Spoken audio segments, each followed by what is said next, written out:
दोस्तों, ईद से पहले उत्तर प्रदेश में योगी आदित्यनाथ की तरफ से दिए गए एक बयान ने तूफान खड़ा कर दिया है। मौलानाओं की हालत खराब हो गई है तो अखिलेश यादव भी टेंशन में आ गए हैं। लेकिन योगी जी का ये बयान उत्तर प्रदेश के लॉ एंड ऑर्डर के लिए कितना जरूरी था और उन्होंने क्या मैसेज दिया है, इसे ही समझेंगे। आज हमारे साथ यूपी के farmer DGP doctor Vikram Singh मौजूद है। सर, बहुत बहुत स्वागत है। जय हिंद, वंदे मातरम। जय हिंद, वंदे मातरम। आदर्श जी, बड़ी कृपा की आपने प्रतिष्ठित मंच पे अवसर दिया वार्तालाप का। और आपने बड़ा अच्छा एक टॉपिक जिसके ऊपर डिस्कशन होना चाहिए, सभी को इसके ऊपर चर्चा करनी चाहिए क्योंकि ये जनहित का विषय है। सर, उत्तर प्रदेश में ईद के पहले योगी आदित्यनाथ ने ये एक मंच से बयान दिया कि अब नमाज को लेकर ये क्लियर है कि सड़क पर नमाज नहीं पढ़ी जाएगी। प्यार से मानेंगे तो ठीक है, नहीं तो दूसरा तरीका भी अपनाया जाएगा। अब इसके बाद लोगों के बीच में और अखिलेश यादव तो कह रहे हैं कि सड़क ही चौड़ी कर दीजिए लेकिन नमाज पढ़ने दीजिए। ये किस तरीके की बातें हो रही हैं? लॉ एंड ऑर्डर के लिए कितना जरूरी था ये? आदर्श जी, हमारे यहाँ कुछ ऐसे इकोसिस्टम एक पैदा हो गया है कि हम गलत को गलत करने में 10 बार हमारे कंठ अवरुद्ध हो जाते हैं। सड़क बनी किसके लिए है? आवागमन के लिए बनी है। सड़क बनी किसके लिए है? जैसे कि योगी आदित्यनाथ जी ने कहा है, कामगार, मरीज, विद्यार्थी, सामान्य जन, सभी के आवागमन के लिए बनी हुई है। कल को मैं दूं, अभी तो आप कह रहे हैं कि नमाज के लिए छोड़ दी, फिर आप कह देंगे ये गरीब बेचारे ठेले वाले कहाँ जाएंगे, फिर ये फेरी वाले कहाँ जाएंगे। तो सारे जहां का दर्द हमारे दिल में है। तो जो ये लोग कह रहे हैं कि सड़क में नहीं, आप अपने घर में जगह दे दीजिए। जगह में कोई माई का लाल सूरमा नहीं देगा, लेकिन हाँ, जो सार्वजनिक संपत्ति है, जो पब्लिक प्रॉपर्टी है, उसके ऊपर सब लोग जो है चाहते हैं उनके अरमान और उनके ख्वाब उसी के माध्यम से पूरे हों। सड़क सबके चलने के लिए है। आप ये छोटी, मैं सबके लिए कहता हूं, सभी बिरादरीवाद की बात हम करेंगे ही नहीं, लेकिन सड़क जो है एक पब्लिक पैसेज और पब्लिक थॉरोफेयर और ट्रांसपोर्ट का एक, यातायात का एक माध्यम है और उसका उसी तरह से उपयोग होना चाहिए। जो टैक्स भरा है, जो प्लानिंग है, उसी लिए।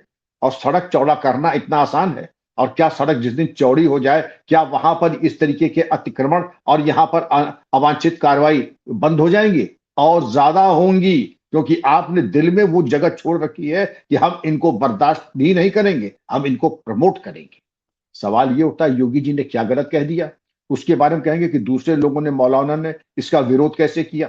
कुछ मौलाना ने, आपने अखिलेश यादव जी की बात कही, कुछ मौलाना कहते हैं कि जब कांवड़ यात्रा होती है या इसके अलावा जब नवरात्रि के जुलूस निकलते हैं, जब दशहरे के जुलूस निकलते हैं, तब भी सड़क अवरुद्ध हो जाती है। मैं ये कह रहा हूं कि सड़क अवरुद्ध नहीं होनी चाहिए, चाहे किसी भी धर्म संप्रदाय का मामला हो। लेकिन अगर आप ये देख लें कि जिस तरीके से नमाज को लेकर के जहां तहां सड़कें और आवागमन पूरे भारत में अवरुद्ध होते हैं, वो चीज अपने में एक पब्लिक, एक न्यूसेंस है। वो एक न्यूज पब्लिक को असुविधा पैदा करती है। और चूंकि पब्लिक को असुविधा करती है तो शासन प्रशासन ने इस पे निर्णय लिया है।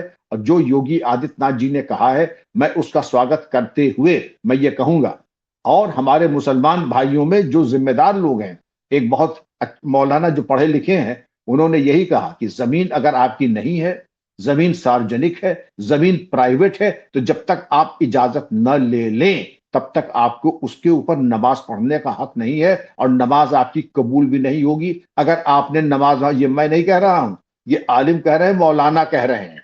उन्होंने ये भी कहा कि हुजूर ने तो हुक्म ये दिया कि रास्ते में अगर पत्थर भी पड़ा हो उसको भी हटा दीजिए।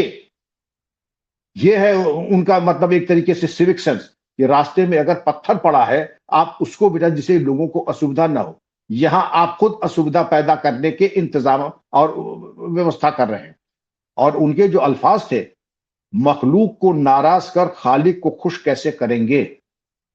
मतलब अगर प्रकृति और जो इंसान है उनको अगर आप नाराज कर रहे हैं, उनको दुखी कर रहे हैं, तो उनकी जो वल्दियत है, जो परमात्मा है, वो कैसे खुश होगा। मैं फिर रिपीट करता हूं आपके सुधीर दर्शकों के लिए, मखलूक को नाराज कर खालिक को खुश कैसे रख सकते हैं। यह है सही सोच वाले लोगों की, कि आप कोई ऐसा काम न करें जिससे दूसरों को तकलीफ हो। लेकिन अगर उद्देश्य नमाज पढ़ना नहीं बल्कि अहंकार की यात्रा पे जाना है, या कोई भी धार्मिक जुलूस है, उसको हम समझते हैं कि नहीं ये हमारा हक है और हम जहां जाकर के और ज्यादा उस पर कब्जा करेंगे पब्लिक प्रॉपर्टी पे, तो इसके ऊपर कार्रवाई करेगी। और योगी आदित्यनाथ जी ने जो उसके आगे कहा है वो भी स्वागत के योग्य है। अगर आप सही से नहीं मानेंगे तो दूसरे तरीके हैं उसको लागू करने में। बंगाल में आपने इसका दृष्टांत देखा, आसनसोल में और कोलकाता में।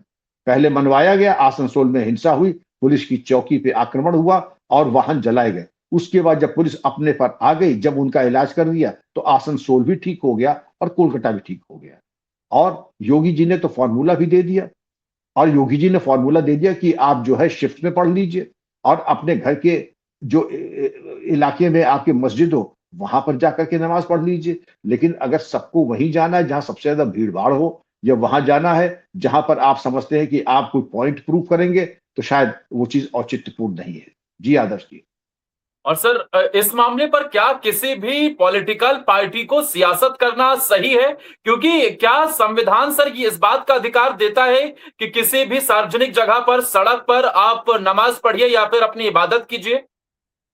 बिल्कुल नहीं। और आदर्श जी, ये जो ट्रेंड होता है ना, ये जो हम्म। जहालत वाली बातें हैं, सिर्फ हिंदुस्तान, उत्तर प्रदेश और पश्चिम बंगाल में नहीं है। अभी आप एक जाइए यूट्यूब पर, मेट्रो में जापान में चल रही अच्छी खासी, जापान के लोग बहुत अनुशासित होते हैं। जरा जरा सी बात के ऊपर मतलब उनको जो है वहां पर दंड का भी प्राविधान है और कोई ऐसा काम नहीं करते। वहां मालूम पड़ा मेट्रो चल रही है और एक बड़ी अजीब सी भाव भंगिमा बना करके 8-10 लोग वहीं मेट्रो में ही नमाज अदा कर रहे हैं।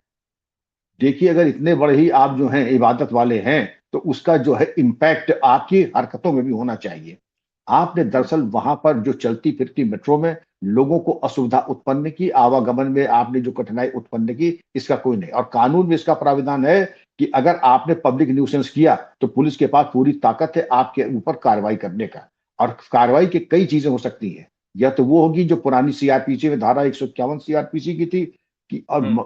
सामान्य बल प्रयोग करके आपको खदेड़ दें, जैसा कोलकाता में हुआ। और ज्यादा चाहिए, मालूम पड़े कि अगर होम्योपैथिक के बाद लाल दवा लगानी पड़ेगी, बैंडेड, तो आसनसोल में भी इलाज हो गया। और उससे भी ज्यादा अगर दवा की जरूरत पड़ेगी तो उत्तर प्रदेश में उसके कई नमूने मिल चुके हैं, संभल वगैरह में। तो मेरी गुजारिश आप सबसे यही, इबादत करें, हम सब आपके साथ हैं, हम सब चाहेंगे आप इबादत करें, नमाजी हो। लेकिन अगर आपने, अल्लाह न करे कि आपको खिदमत करनी, पुलिस को आपको खिदमत करनी पड़े, क्योंकि पुलिस की खिदमत न हो वही ज्यादा अच्छा है। क्योंकि पुलिस अगर अपनी सेवा देती है तो 3 पुस्तक बताया जाता है नाती पोतों को क्या खिदमत हुई, और उसके नतीजात जो हैं फिर दशकों तक रहते हैं घुटनों में और पीठ पर।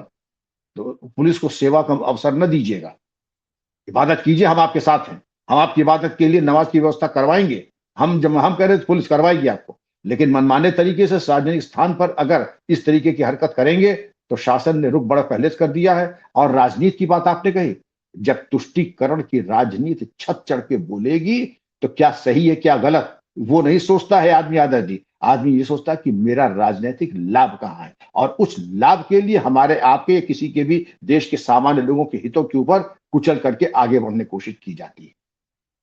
सर, यही उत्तर प्रदेश है जहां अयोध्या के अंदर बारिश के मौसम में तुलसी का पौधा लगा दिया गया था। तब कोर्ट तक चले गए थे मुस्लिम पक्षकार, और वो तुलसी का वो पौधा तक हटवाया गया था कि ये कहीं ना कहीं समाज के अंदर अलग तरीके से स्थिति पैदा करने की कोशिश हो रही है। 2019 में ये योगी जी ने इस पर सख्ती दिखाई थी।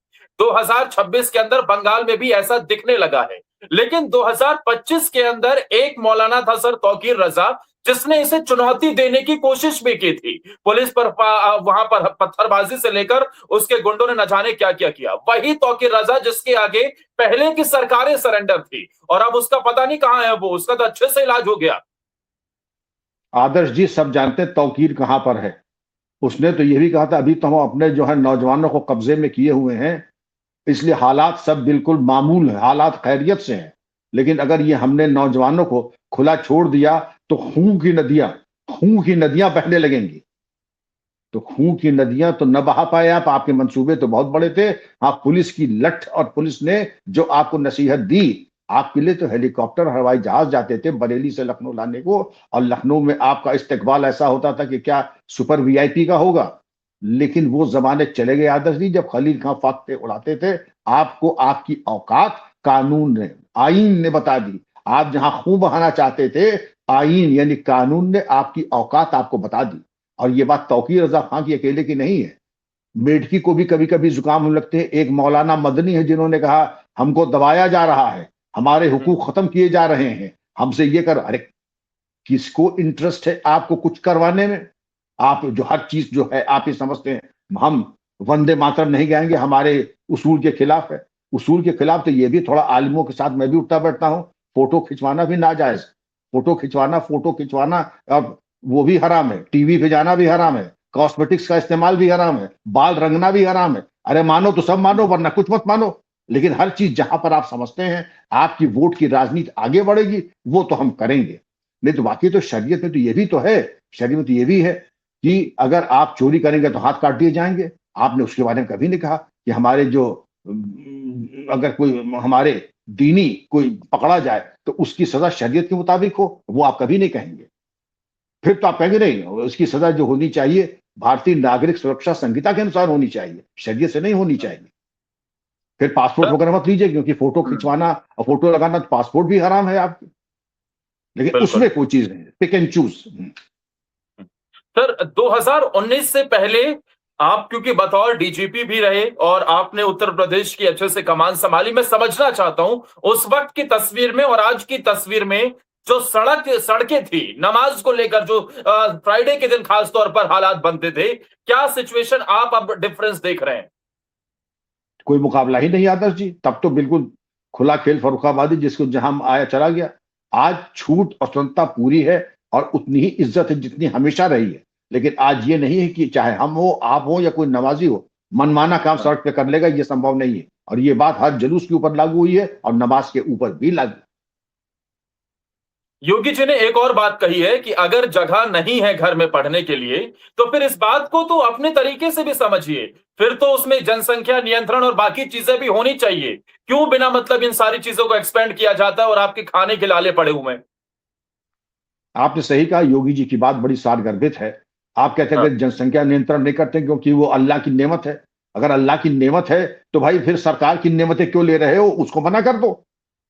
अरे भाई अल्लाह की नेमत अगर है, आपकी औलादें हैं जितनी है, तो फिर आप उनका इंतजाम वैसे ही करवाइए। जैसे वो प्रसाद के रूप में है, प्रसाद के रूप में वो भी मंगा लीजिए, खाना खुराक और दवा भी। फिर आयुष्मान योजना और जो फ्री राशन है उसको क्यों ले रहे हैं?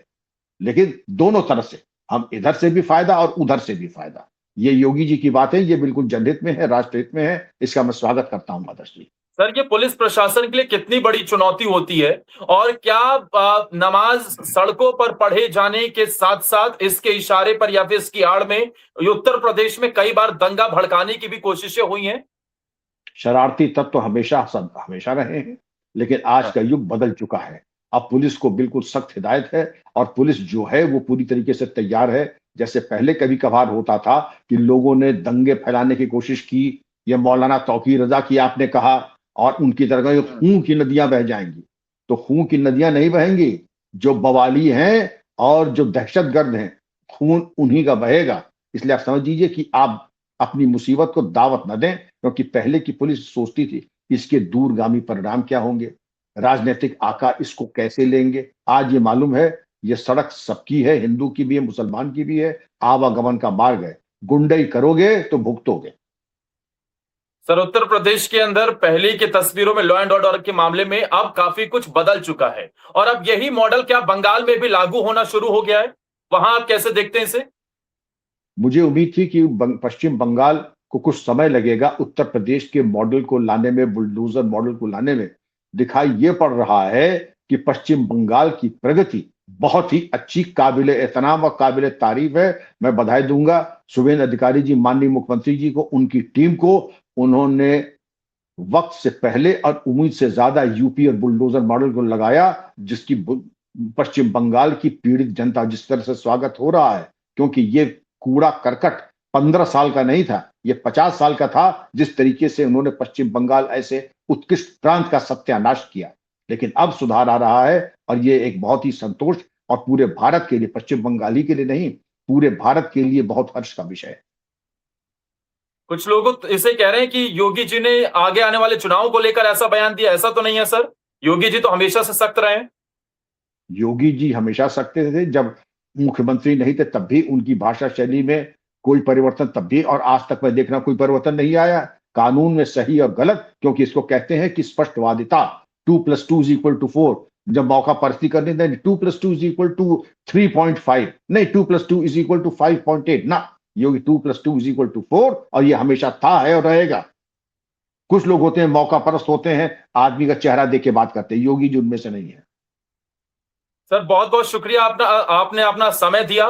और उत्तर प्रदेश के अंदर, क्योंकि बीच सड़क पर जरा सोचिए, अगर आप करने लग जाएंगे और फिर दूसरे धर्म के लोग भी करने लग जाएंगे, हालांकि ऐसा कभी जल्दी देखने को नहीं मिला, तो फिर समझिए कि उत्तर प्रदेश की सड़कों का क्या हाल हो जाएगा। मंडे से लेकर शनिवार तक हर दिन सड़कें जाम रहेंगी, ट्रैफिक जाम रहेगा, और उसकी बदौलत ना वहां पे लोगों को भी परेशानियां होगी और सड़कों का हाल बेहाल हो जाएगा। जब योगी जी ये बयान देते हैं और इस पर राजनीति होती है तो बेहद हैरानी की बात होती है। विक्रम सिंह सर, बहुत बहुत स्वागत, बहुत बहुत शुक्रिया, आप हमारे साथ जुड़े। Thank you so much sir, जय हिंद। थैंक यू, जय हिंद आदर्श जी।